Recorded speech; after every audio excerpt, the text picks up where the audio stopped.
There's what is called also coaching that can be done. Mm. In terms of how you use a young and inexperienced, you would have to engage some form of wisdom to that. But really, the key thing is do not leave them behind. There should be empowerment and capacity building within the board itself first, as the leadership of the organization. There has to be, they have to know exactly what needs to happen in terms of guiding the organization towards an ethical culture. And they need to monitor that. AI, how is it impacting corporate governance? Has it done so, and if so, how? AI is definitely the business of the day and also the business of the future. If you look around only in Botswana, we have had conferences, I think one or two at most this year, if not, talking about AI, talking about even data. And because when you talk about AI, you cannot not talk about data as well, because AI generates a lot of data and so on. So AI is critical for every business, and yes, it is going to impact corporate governance. This is Mogobe Nuggets of Wisdom podcast. We enthuse, we energize, we inspire, and we empower entrepreneurs and entrepreneurs of all stripes in BW and beyond. Dumelang, hello, welcome dear viewers and listeners to another episode of Mogobe Nuggets of Wisdom podcast. I'm delighted to make a connection with you once again. It's been a while since we did our last shooting. As always, I urge you, I plead with you, I beg you to strike that subscribe button, because without your subscriptions, we are nothing. We need your involvement as part of this journey. Let me also make another shameless plug. I have a book here, Nuggets of Grit, from the Cattle Post to Serial Entrepreneurship. The book only retails for 360 pula, and make sure to reach out to us. You can call my PA to get your copy, or you can go get a copy from Exclusive Books here in Gaborone at Airport Junction. Having said that, let me welcome my guest. We're going to talk about all things corporate governance. We're going to talk about effective leadership and how to harness organizational culture to drive business success. Things that are very, very exciting indeed. My guest is not here for the first time. She's been here before. If you want to check her out, look out for under her name, Mpho Kgosietsile. There's a whole exciting episode dealing with the nitty-gritties of corporate governance, which you're going to love. And let me welcome her to the studio. And what an honor and a privilege, Ma, that you have, you've agreed to join us on Mogobe Nuggets. Thank you, and it's a pleasure to be here again. You are indeed welcome. I think some of the viewers may not know you, and it's always wise as a starting point to introduce yourself in terms of, a little bit about your academic background and your work. Please go ahead. Thank you once again. Good afternoon, and Dumelang viewers in Setswana. It's a pleasure to be here today. My name is Mpho Kgosietsile. I'm a corporate governance practitioner, the managing director of Wise Leadership, a corporate governance consultancy.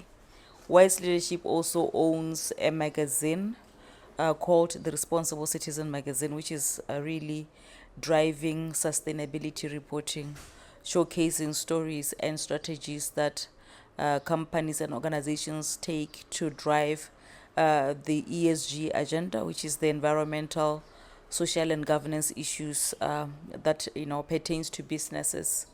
The Responsible Citizen magazine is a pan-African magazine in that it doesn't only cover Botswana, but it also has presence in South Africa, in Kenya, and in Nigeria as well. So we hope that we will extend to the bigger and broader Africa, and also really just cover Africa and showcase Africa in a different state in terms of Africa being effective and Africa being implementing what needs to be implemented. I am a fellow of the Southern Africa Institute of Chartered Governance Institute, which was previously chartered secretaries and administrators. And I have an MNC in corporate governance as well, and of course an alumni of the University of Botswana in BA Social Sciences. It's a fantastic resume that you have. And currently, what are you grappling with in terms of your firm, Wise Leadership? What sort of work are you currently doing? We are doing a lot of extensive work across board. We are helping listed entities, also just public companies which are not listed, private companies, large and small, professional institutions, even small and medium enterprises as well. Our services really I cater to cover for every business, whether large or small. And of course, the bigger the business, the bigger the company, the complexity of issues. So we basically most of the time work with directors in different boardrooms, state-owned entities and listed companies and public companies and private companies. So we kind of get to have, understand the conversations that are going on, the challenges that they are facing, especially in this market, and also how they fit into the global perspective. Okay, so I think a good starting point is just to ask, how can leaders effectively harness organizational culture to drive business success? I think everybody wants to be successful, but in the corporate space, it's almost like a science, isn't it? What guidance can you give us there? Yes. I always start this by saying, when you talk to leadership, by what John Maxwell always says, that everything rises and falls on leadership. So leaders are the ones who set the tone for the organization. And the tone is not only a tone of performance, but really a tone of culture, because performance can only thrive when culture is intact, when there's a good foundation for culture. So leaders are the ones who have to set that tone, and sometimes we look at it externally only to say, okay, maybe I'm just gonna as a leader develop this, put this there, and expect people to follow and so on.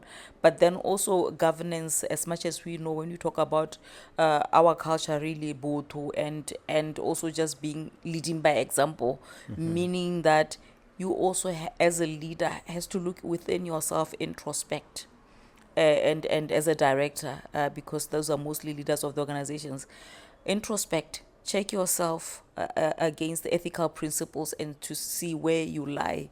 And when you are done with yourself, collectively as a board, look into yourselves again as a collective and see if you are really practicing the ethical principles that are expected of you before you even try to trickle them down and inculcate them in the organization.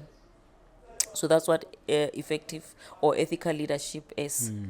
Yeah. And looking at this particular market we are in, are we winning in that space?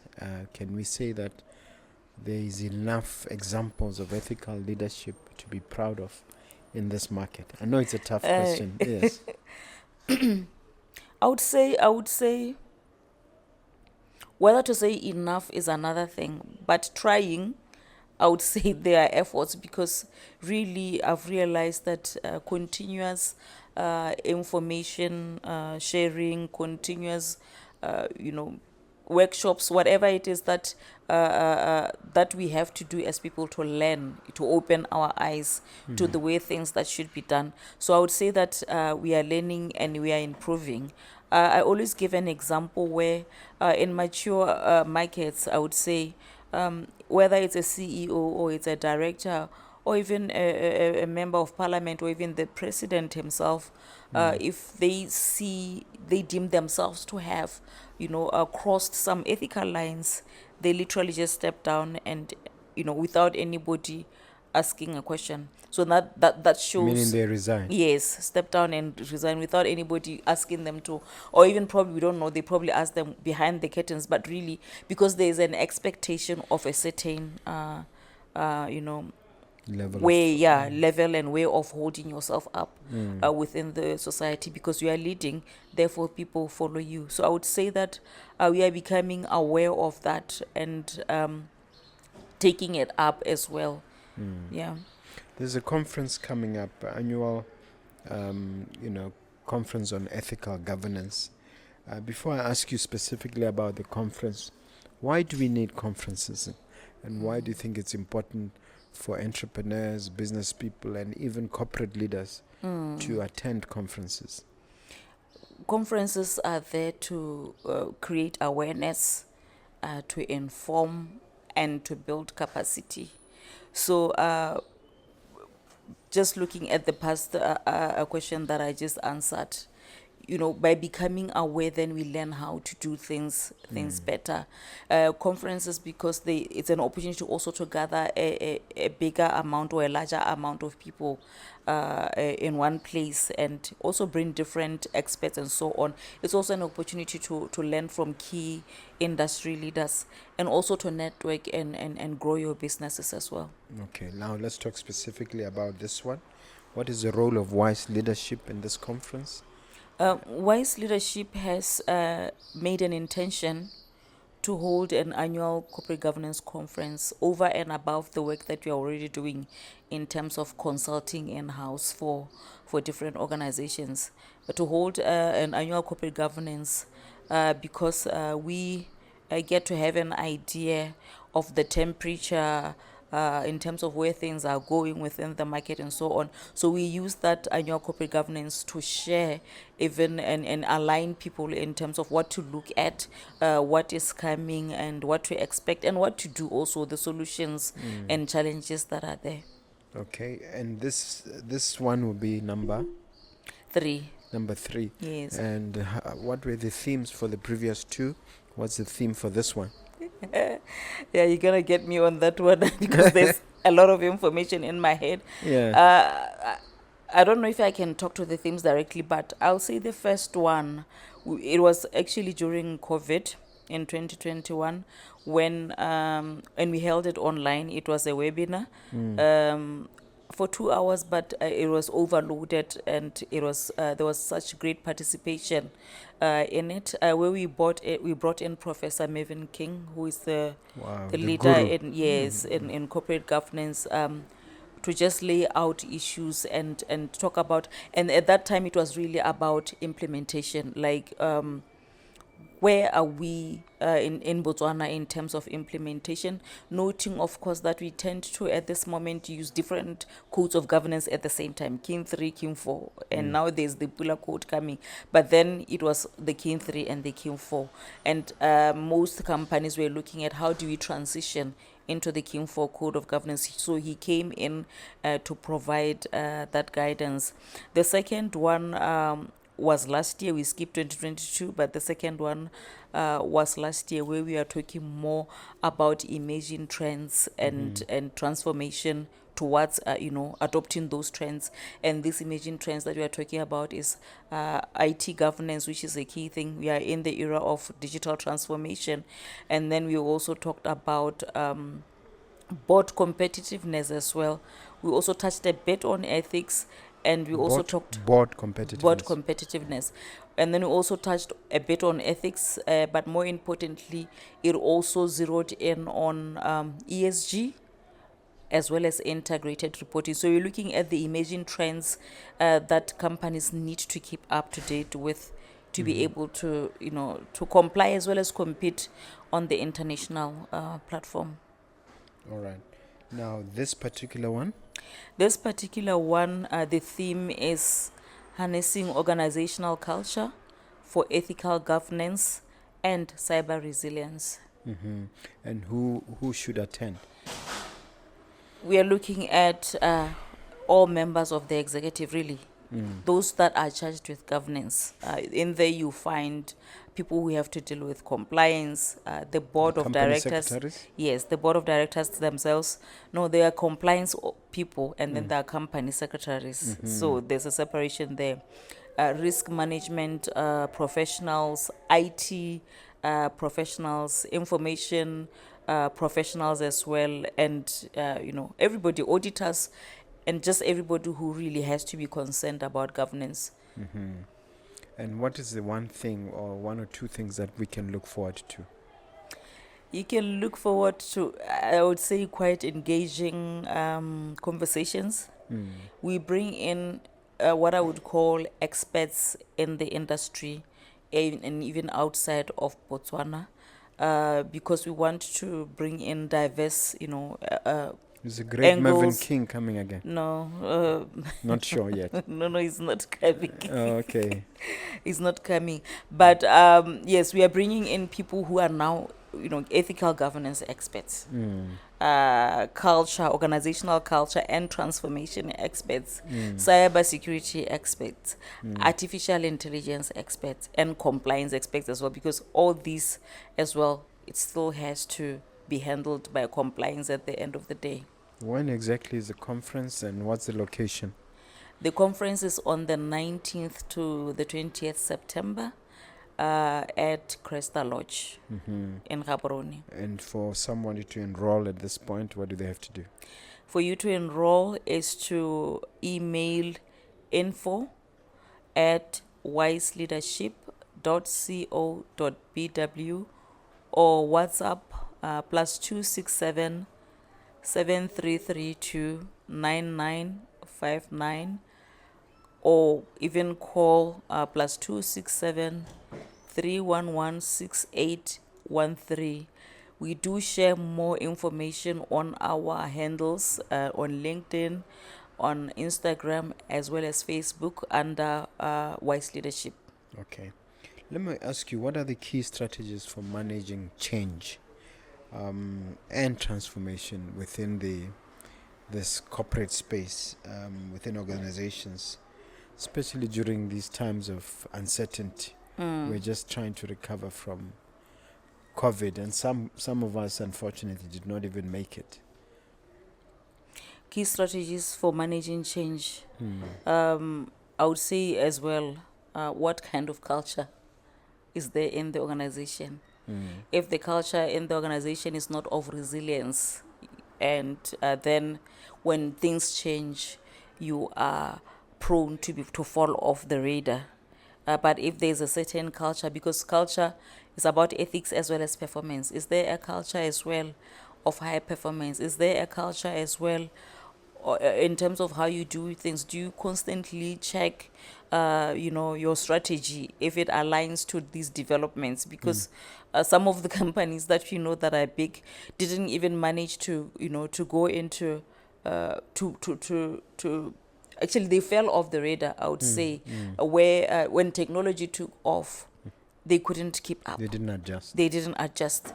So the main strategy is continuous innovation, continuous adjustment, and also managing that transition.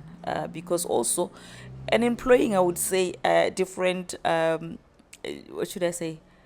Generations, even generations, right now we also have all these generations, and it's interesting to see how each generation. What do you mean generation? People. Oh, you mean the age, Gen Zs, the age Gen generations, Zs, yes, the millennials, the millennials, and so on. So you get to see that everybody has a different perspective, So when you have these young people, even in the board, within the board of directors, and I'm glad that most boards are actually doing that to improve their diversity. They employ younger people. These young people, when you are in there, they're just talking data. I want to see visual, and everything else. Whilst the other generation is talking still on paper, still, So you need that integration of thought to manage change. Otherwise, you are going to be left behind. Are you saying that even established organizations need to bring young, inexperienced officers into their boardrooms? I wouldn't say inexperienced per se, but young, yes. The younger, the better, because when they are fresh, they're normally inexperienced. Yes, but I think, there's what is called also coaching that can be done. In terms of how you use a young and inexperienced, you would have to to engage some form of wisdom to that. But really, the key thing is do not leave them behind. Do not leave them behind. See how you can, even from within the organization itself, how you can take them up and develop them as leaders, such that at a certain time they can actually join a board. And I've seen those who are under 30 who are sitting in boards right now. So it's doable. And Okay. besides, our young people are so dynamic and so innovative. I don't know if there's I anyone agree. who would say inexperienced at this point, because we are literally looking for certain things from them that we don't have, even with the experience that They we have have. a unique skill set. Yes, yes. Yeah. All right. The buzzword these days is ethical governance, you know. Why is it crucial in corporate entities these days? In Ethical this- governance has always been crucial. I think this has just been elevated and maximized now, because it's just a call for us to be really directed in the right way, and to learn to do things differently. But ethical governance has always been a notion in terms of governance and in terms of codes of governance. It's just an issue of how do we do it. Have we been doing it right? That's going to Yes. be my next question as to how do organizations adhere to those high ethical standards. What if you were going to just give me the ABC of it, chapter and verse? How do we go about it? Codes of governance would guide that. But if I were to provide some guidance, is that, as I said, start with you. Start. There should be empowerment and capacity building within the board itself first, as the leadership of the organization. There has to be. They have to know exactly what needs to happen in terms of guiding the organization towards an ethical culture, and they need to monitor that, and they need to also provide oversight over that. So once they have the grasp of what they need to do, then management will follow suit in the same manner. And of course, the internal stakeholders, which are the employees, and also ethical governance even extends to external stakeholders as well, meaning that developing instruments such as the code of ethics and conduct to direct even your suppliers, and how you deal as an organization with external stakeholders, and even how you deal with the employees as well. So that's how you can then start in terms of implementing an ethical culture in the organization. So it's pretty much as a journey that a company or an organization has to decide to take on. Just at a practical level, somebody might be watching this podcast and thinking, how do I go about setting up a board? Who needs to be invited in? Who are the key stakeholders, both internal and external, that would be ideal in a board? I'm just thinking, as a random example, if a company deals in this the provision of services, what do you think would be an ideal board composition? Yes, looking for board members is quite a challenge, but then again, it's also exciting because the ultimate goal should be you are looking for people who will come and help you to drive the business in the right direction, to grow the business, to provide general oversight. So if you are, for example, whether you are in the services industry or any other industry, first of all, consider which industry you are in, and consider the services that you provide or the products that you provide. Who out there in the market or in the country do you know who can help you drive? So I mean, the leaders, other leaders of other companies, leaders of NGOs or whatever, depending on really the service that you are providing as well. So you are going to need people who are going to guide you in the technical expertise of that service. You are going to need people who are going to guide you in the people aspect in terms of human resources management, even legal people, even IT, information and technology experts as well, compliance experts as well, risk management experts. So when you're looking at board composition, you are looking at diverse skills that you have to sit around. As a small entity, you may not necessarily start with everybody, like a large, you don't need a large board. You probably just need 2 or 3 people who can, but then look at their expertise and the skills. Are they broad enough to help you drive the mandate that you need to drive? And how do you go about attracting quality people? Is it and deciding on a remuneration system? Yeah, quality people. Just like when you go for an when you recruit people, to come and work for you, you exercise the same. Because you can't exactly advertise. No, not yeah. necessarily, but you can. I saw an advertise the other time for an independent non-executive director. You can advertise, especially if probably you don't have an idea of, the kind of person that you want. But mostly you would find that just around the industry, you look at the change makers, you look at the people who can create impact, and they are there, like probably your Mogobe and so on. So you it's more like headhunting. Yeah, last year we lost the board member, and it sort of paralyzed us. He was the chairman of our board, and we still have not been able to replace him. So sometimes we wonder whether we should advertise for somebody with similar qualities and qualifications. So it's a challenge that I'm actually grappling with at the moment. It's true. So the headhunting, the referrals are actually the ones that work as well, and sit down, have a conversation with these people. The conversation has to be had before you appoint them, because you want to see if this is a good fit for your I organization. don't know if you answered my question on the remuneration. The remuneration is quite diverse, I would say. Even within larger companies, you'd find that everybody has their own preferences as well. So depending on the size of the company, depending on the complexity of the business as well, and of course the time that particular director is needed to put into the organization as well. So I can't give you figures, but it's about also your performance, your financial ability as well to afford a person. So you would find that the more the person is expensive, the more they're experienced and equipped. Yeah. So And you just pay for what? For the seating allowance, or you pay also for perusal of board, the board pack and so on? How does it work? I like the perusal part. I'm just asking. I'm a lawyer, so we know we charge for perusal. Yes. You charge for perusal, I didn't know. Yes, yeah. Okay, so it's sitting allowance and retainer fee.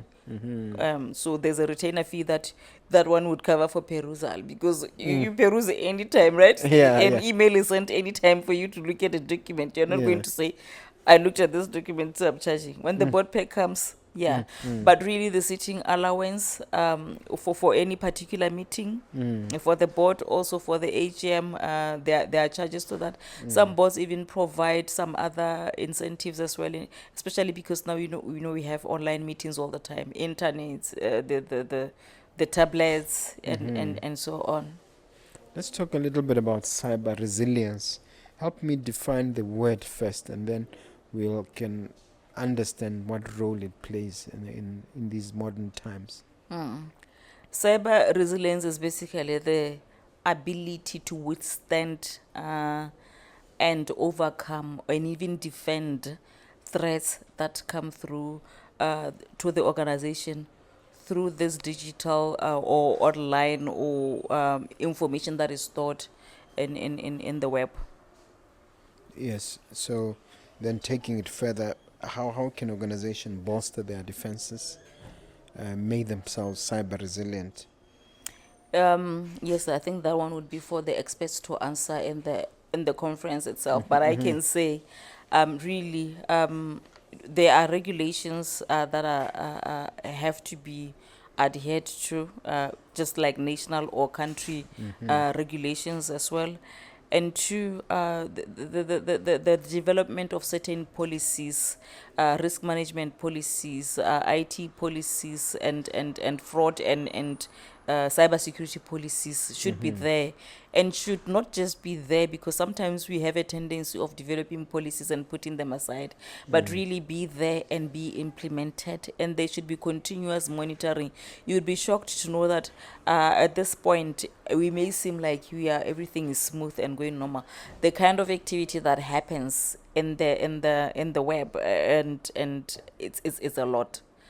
People steal information, and they use it to even threaten the organization, and ransom, and so on and so forth. Some organizations that one day you're at a standstill because information is not there. Yeah. Your businesses have stopped. Somebody has just grasped the information and put it on hold. You can't operate, or they have stolen it and they're using it somewhere else. Yeah, I mentioned at the beginning that you were here about 3 years ago on this particular podcast. It's been 3 years. By way of an update, what exciting developments have taken place? What challenges and setbacks have you had? How has it been the last 3 years? You can even share your triumphs and successes. Well, the last 3 years has been quite exciting, very exciting, thrilling, adrenaline driven, so whereby you're even saying, okay, so I asked for this, and it's coming, and it's coming in a big wave, in waves and waves, but also, eye-opening, forcing. I hope coming on the podcast helped. It did, yeah, it did. Eye-opening, forcing us to stretch, stretch our tent and make sure that dimapo tsa rona di eme sentle, and build that capacity as well. And because there's a demand for the services, I can't even count the number of state-owned entities that we have facilitated board inductions for, or done board assessments and performance assessments and evaluation, and so gap analysis and so on. And even as we grow, because we are 13 years this July. Congratulations. Thank you. As we grow, even as well, challenge to step up as well in key engagements and milestones rather. Like this morning, I just came from the Botswana Stock Exchange sustainability disclosures launch, which Wise Leadership was a part of in terms of developing the guidance with a partner in our partner in South Africa. And so I had the opportunity to present there and talk about the disclosures themselves and what to expect. That's ultimate growth. And also Wise Leadership is a member of the advisory committee of the United Nations Global Compact. Wow. They opened office, I think, over 2 years ago in Botswana. So this is the inaugural committee. So we are part of that committee, the advisory committee, to help bring on board, a network of companies that talk the sustainability talk, implement sustainability strategies, and so on. And according to the 10-point agenda that the UNGC has developed, UNCG, yeah, United Nations Global Compact, yes. So Yes. it's UNGC, Yeah. based on the sustainable development goals. So really, we see a lot of growth in that, even international participation. Last week, was it the other week, I participated at the Caribbean Corporate Governance Conference. It was online though, but yes, we participated for that. And the theme was corporate governance for small states. Mm-hmm. So we were with other small states there. And Small states, low population countries. yes, Oh, small states, less the than 5 million. Switzerland, the Maltas, Mm. uh, The the Botswanas. Dubais, the Botswanas, Mm. Jamaica and Hong Kong and so on. And there's a conversation going on in terms of how do these small states work. So there's even more growth as I'm saying, on to also doing a lot more of international work. Has the company grown in terms of employees, in terms of turnover and that sort of stuff? Yes, we have grown because we also have a magazine.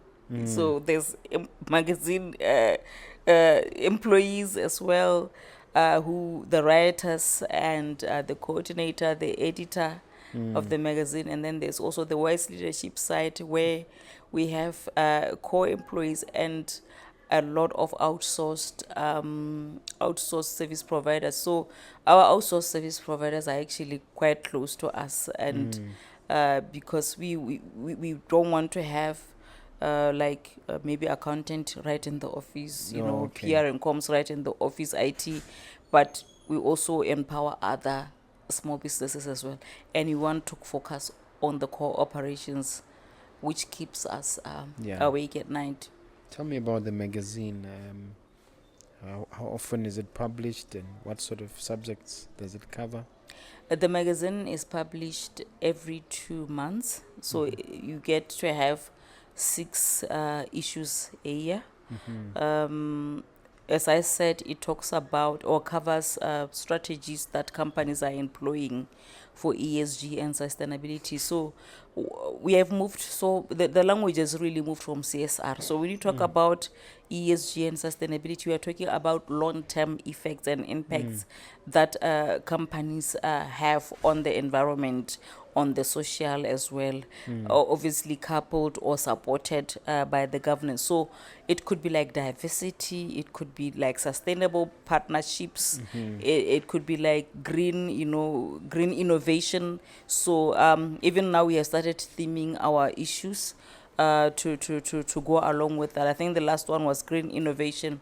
The next one is sustainable partnerships. There is a lot of activity that is going on. So we are exploring all these different agendas. So we are covering stories in Nigeria. We are covering stories in Botswana, in Kenya. Oh, Yeah, is it in South available Africa as well. digitally? It's available digitally. Okay. And to do that, to access it, what do you do? To access it, we have a platform that we call Issue platform. IWS, I think WU as well, which we have housed the magazine on. But really to have access to it and to continuously see it, we have also LinkedIn pages for it, Instagram, and Facebook as well. Okay. We are within this month. We'll be launching the website. Basically, focused on the magazine website. So we'll now start housing it in that website, where people will have continuous access of it. Okay. Challenges, setbacks? No? Oh, the challenges. No setbacks per se, but challenges, yes. Challenges, we still have to, you need to remain relevant. That's it. When you become an expert in a certain field, now the challenge is the pressure. As an individual, you need to be relevant as well. And like I shared with you earlier, I think maybe 10 or before I started this thing, I wasn't really a social media person. Yeah. But now I find myself going on there every minute to check what's going on. And also when you challenged me to say, when are you writing a book, that's also a challenge. I mean, I'm also thinking about that. What should I be doing? You have a lot to share. I have a lot to share. I can't keep this information with myself. And then also that I would appreciate as well is having to have people who work with you, now talking about colleagues who work with me at the office, who are really eager to learn more. So the challenge is, how much do you put into them and share with them, because we need to equip our next generation. So Yeah. for me, really, that's also a challenge. I talk a lot about teaching. I talk a lot about mentorship, something that I personally take it as part of my my mission in life. What are you doing in that area? Yeah, Is you it can just say through that the again. magazine? You can say that again. No, the magazine is not even mentoring. It's just giving also information as well. But yes, I've been talking about that. I've been talking about the need for me to also start mentoring sessions. I think what I've been doing is really working around how best to I do it, because yes, I continuously receive requests from young people. Some of them not even young, but people really in the industry who are saying, this is where we are, but we want to get to the level that you are. How do we do it? So yes, there's a demand for mentoring. And I think for me, that would be my question after this one to you. All right. AI, how is it impacting corporate governance? Has it done so? And if so, how? AI is definitely the business of the day and also the business of the future. If you look around only in Botswana, we have had conferences, I think one or two at most this year, if not, talking about AI, talking about even data. And because when you talk about AI, you cannot not talk about data as well, because AI generates a lot of data and so on. So AI is critical for every business, and yes, it is going to impact corporate governance. Directors and organizations How? have to ask themselves questions as to, I know there are threats as well that people say, are jobs going to be taken away from people? So there has to be that surety that people will not lose their jobs. But then again, how do you then leverage the use of AI for high performance, for moving ahead, for generating income as a business? So it's definitely the talk of the boardroom. I'm going to ask you how that happens. How do we harness it? How do we use it to to while maintaining high ethical standards as well? I'm still, finding that out as well myself, and it's quite interesting. I'll just give you an example where nowadays you have, AI coming into meetings when you're having meetings online, AI coming into meetings and transcribing the minutes Mm. at this point. Sort of verbatim, word for word. Yeah. Mm. So there'll be just like a person logging in. I don't know what name they would give, but the other time somebody just had AI coming into the boardroom. It's like, oh, okay. So we need to. It was not really a boardroom kind, but a meeting that we had, and Yeah, this person, online. yeah, which means that if boardrooms allow, AI would come in and take notes. So that means that then how do you, obviously the notes are not just going to be generated like that and given to people. There's also a AI has challenge. the capacity to make Yeah. corrections and to realign. No, you then have to put in the human. I think that's what I heard of late, is that AI is there, but you cannot get away from the human, input that needs to be that needs to be done. You know as well that nowadays people research anything that they want, and AI puts it together. And what is more interesting now, I was at another conference the other day, and there was a machine there, an AI machine. You step on it, it checks all your health. Yeah, As you walk issues, into the boardroom. and tells you how old even your heart is, and so on, your body fat mass. And one of my colleagues just came from a conference where AI was an MC. So How do you mean? How does an AI become an he MC? was directing the ceremony, the proceedings of the event. Yeah, Yeah. it was a bot, a robot. Was it a robot, or just maybe like a voice coming through and say, now this is what is coming on, putting together the conversations just like a human MC would do. Incredible, incredible. So, what do organizations have to do to position themselves for this momentous change? Well, I think accept that this thing, I think the first thing is to attend the conference, eh? yeah, attend that conference, eh? Yeah, that is coming. Because we have AI experts, and he'll be really focusing on how, uh, organizations can transform, and also leverage on AI. Use it the best way that they can. So it Yeah. really is about accepting the fact that it's a much needed tool to have. Okay. Now, you are the one who's going to be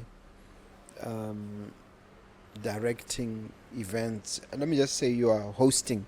Yeah.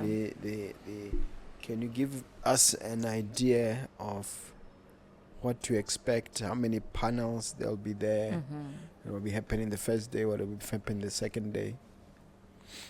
Okay, as I said, this theme actually has two pillars.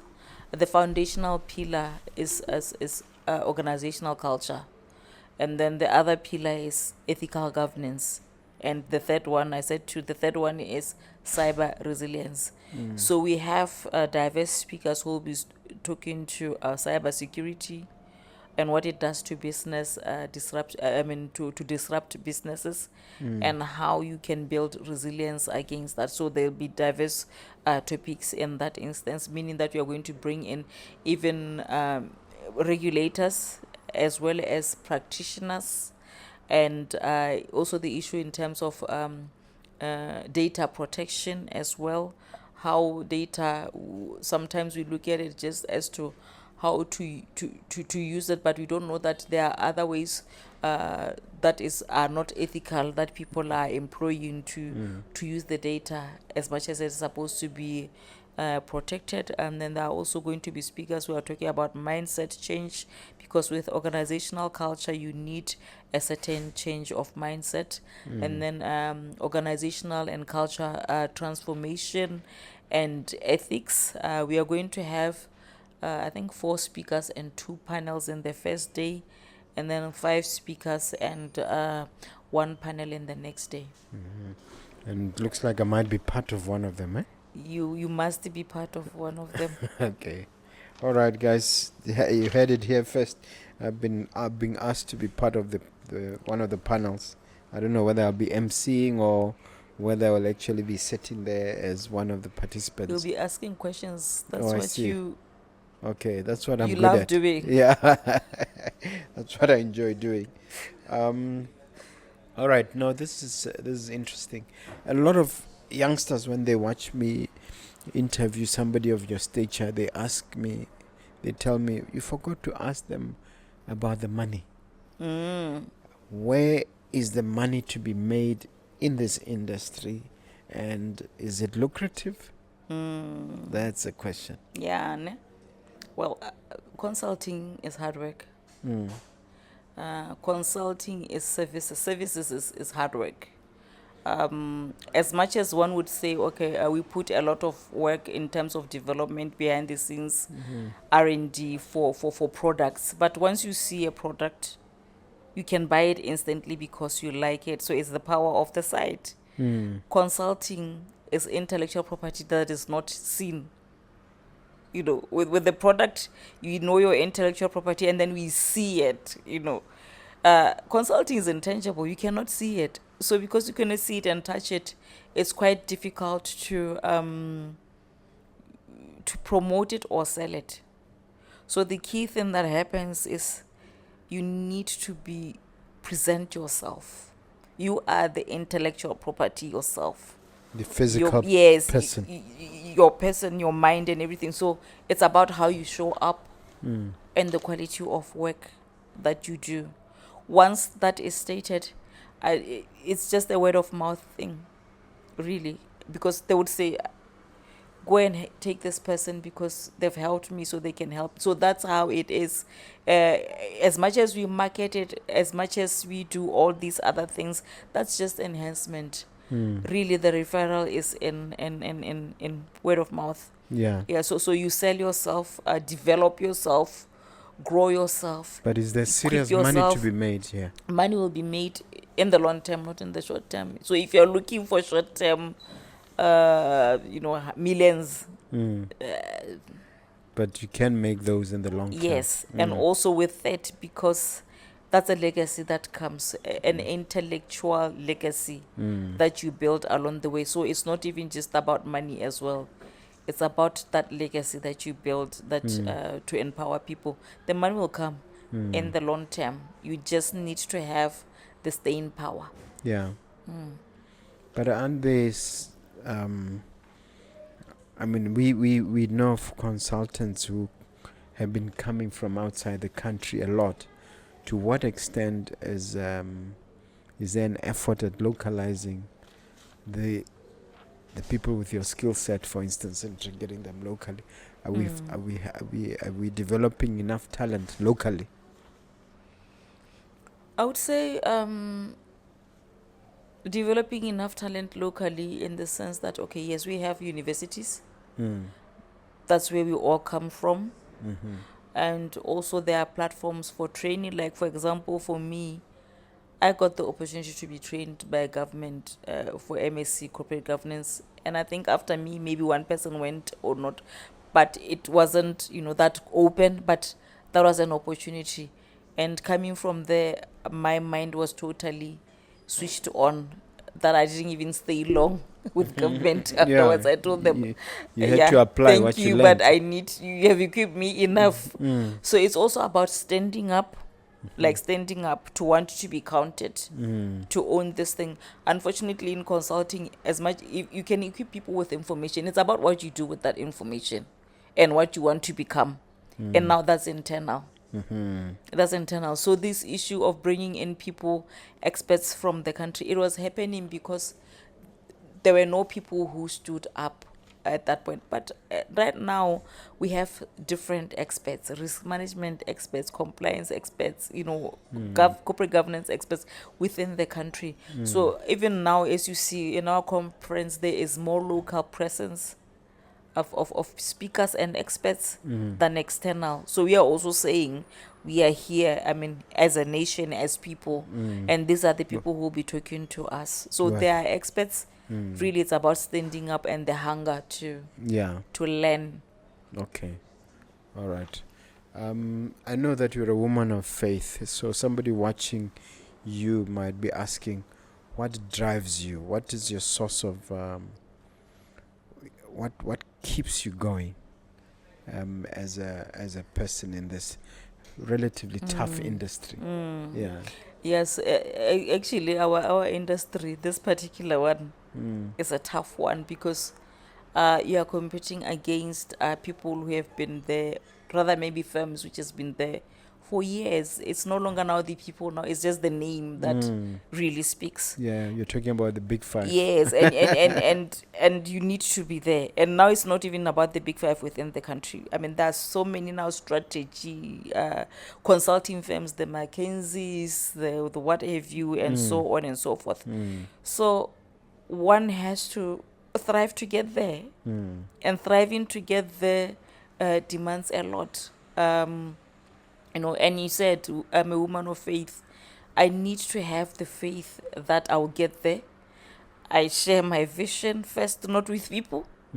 I share it with God. I share it with the Holy Spirit. He guides me every day. Some decisions are made when I'm at home. Immediately that I wake up, that's the time that really decisions are made. When I get to the shower, Is that when the I'm prayers are downloading. being answered? Yes, I download. No, it's actually downloading information. So I know, and I'm surprised that I'm sharing this now. But really, you get to download information. I get to download information at those hours. So you sleep at night. You have this complex transaction. I'm like, God, it's not like I know everything, right? But because you are the one who assigned me to do this thing, I know that when I wake up, I will have an answer. And indeed, when I wake up, I have an answer, and I can't wait to get to the office to execute the answer. So I call God the chairman of the company. He's the chairman. Mm. He signs and authorizes stuff. I just put a pen because now I'm the human representative. He signs things off. He makes decisions, and literally when I say he makes decisions, I mean exactly that, because there's something that I would think about. How do you make that connection? That connection. Yes. How do you make sure that there's that linkage between yourself and the Almighty? It's first of all accepting that as a human being you need God generally to drive your life. Accepting that you need Jesus in your life to help you to drive your life, and also knowing that with that comes the help of the Holy Spirit. So one needs to know how to engage and talk to the Holy Spirit and listen as well as to really what is he guiding you on. So just like I'm talking to you, that's how you talk to God. Yeah. People make it seem like it's something difficult, as like, you have to be somewhere. You talk to him in the car. You talk to him, sitting down asking God, how do I do this thing? Because I can't. And there are so many I can'ts in this journey. Like, it's too much. I don't even know how to do this anymore.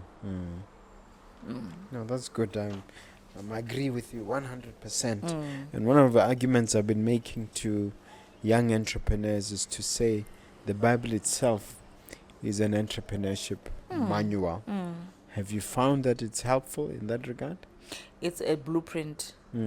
I remember some time back, I just cannot remember the scripture yet. I remember where I came across the Bible talking about locomotives, about all this technology. It was there before. God knew about it then. It is happening now. Almost like the future was being predicted. God knew, because he knows everything. So that's why when I named the company Wise Leadership, it was based on, is it Proverbs 11:14? What does Without it say? wise leadership, a nation falls. So that's where it comes from. So it's literally a company that is handed over to God to direct. Without wise leadership, a nation falls. Proverbs 11:14. Okay. Wow. We're learning a lot here. All right. Now, I normally ask my viewers to project into the future. When I say I mean my guests to project into the future and tell us what they see in a decade or two coming. If you were to look forward that far, prayerfully, of course, as a woman of faith. So I should pray now. Yeah. What do you see? What manifests in a decade or two insofar as wise leadership and your work is concerned? Yes, I think in a decade or two, really, there will be a lot of growth internally. I mean, in terms of capacity and also capability within wise leadership itself, and also maybe venturing as well into other African countries. Wise leadership has to go onto the African diaspora and help and provide also assistance in that. So because you're already doing some work outside. Yes, we're already doing some work outside. We just need to to be more present in the markets, and I think that's basically what's going to happen within the next 7 years. By the time we are 20 years, we should have footprint in different countries, and and generally growth. I mean, it's just growth, and probably having more people who will be able to take up what I do as well. I mean, sounds very exciting. All right, now this is the time when you get to ask me a question if you have one. Yes, the same question that you asked me. So, but now this one is a more to the expert. Mentoring. Okay. How do you suggest I do it? I don't know what to suggest to you, but I can tell you how I do it. Okay. I set up first I posted online to say anybody interested in mentorship in the real estate arena. I got a positive response. And then this was 5 years ago. I started mentoring. I think at the time I had 5 mentees. Now I'm mentoring an average of about 35 mentees at any given time in the real estate space. So recently I did something similar, sent out an inquiry on the entrepreneurship side, and there was a response, and now I think we have about 13 mentees, and it's going to grow from there. And I've noticed that the thing about I'm not able to do one-on-one mentoring. Yeah. The reason being that the numbers are too high. But the way that I do it now, where people come forward, I meet with them every other week. I prescribe reading material for them. I refer them to podcasts. I suggest books for them to read. And then I invite experts in the industry to come and share their wisdom, their experience, their knowledge. That is the way I'm doing it. So I'm not just the only one telling them this. I'm also, and luckily I've written a book as well. So the book has also been impactful in that it becomes part of the required reading material for the mentees and makes it easier for them to know me quicker so that they can relate better when I share with them my story. So that's what I've done. So you don't have to reinvent the wheel. You can just do the same thing. Yeah, true. Yeah, that's what I've done. So you can do it. So I hope I've answered your question. Thank you. Yeah, all right. Now, I want you to look at that camera as we conclude our conversation. Talk to that viewer. Tell them why they need to attend this conference, and also leave them with a word of motivation as we wrap up our discussion. Thank you. Wise Leadership uses the annual corporate governance conferences as an opportunity to equip and to build capacity in the market. So it's really bringing in different trends, emerging issues, and addressing them and providing solutions to those challenges as well. So it's critical that people, kind of diarize the Wise Leadership conferences and keep check of the updates as they come through in different media, and attend these conferences if you want and are willing to transform your corporate governance landscape in your organization and build a culture of high performance. And so we look forward to seeing you at this year's conference, as we have just talked about it. And just a word of encouragement to the viewers. Resilience is key. Continuous learning is key. Determination is key. Staying relevant is key. So if you are to grow and become a person of impact, those are the key things that you would want to look at. Hunger for growth is key as well. And, the intention to also build a legacy, and leaving a legacy of information, a legacy of saying I've contributed to the growth of our economy. And that's what everybody else should be thinking about right now. So I just want to encourage you, whatever it is that you want to do, whatever it is that you desire to do it, because the country is waiting for you to create an impact. Thank you. You're most welcome. Now, this is the time when you share all your contacts, once again on social media and elsewhere.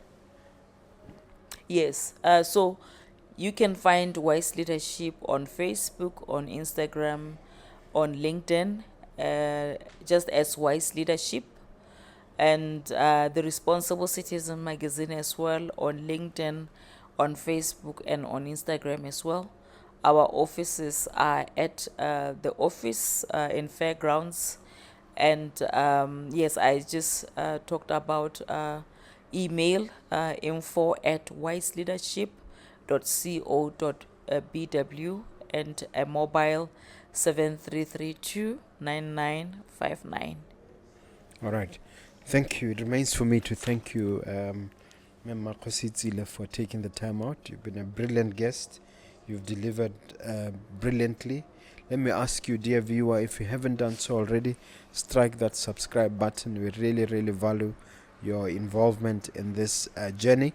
We also ask that you reach out to us on 397-1368 if you're interested in the book, Nuggets of Grit. And of course, you can go to Exclusive Books to grab yourself a copy. Thank you so much for watching. We really appreciate this partnership we have with you. Thank you so much. Bye-bye.